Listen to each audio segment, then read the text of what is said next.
നരേന്ദ്രമോദി സർക്കാർ ഇന്ന് സത്യപ്രതിജ്ഞ ചെയ്ത് അധികാരമേൽക്കും.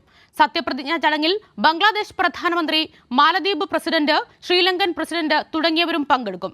അതേസമയം വകുപ്പ് വിഭജനം സംബന്ധിച്ച് ഇപ്പോഴും BJPക്കുള്ളിൽ ആശയക്കുഴപ്പവും തുടരുന്നുണ്ട്. മഹാരാഷ്ട്രയിൽ നിന്ന് നിതിൻ ഗഡ്കരി മൂന്നാം മോദി മന്ത്രിസഭയിൽ ഇടം നേടും. NCP നേതാവ് പ്രഫുൽ പട്ടേലും മോദി മന്ത്രിസഭയിൽ ഇടം നേടും. RLD നേതാവ് ജയന്ത് ചൌധരിയും മൂന്നാം മോദി മന്ത്രിസഭയിൽ അംഗമാകും.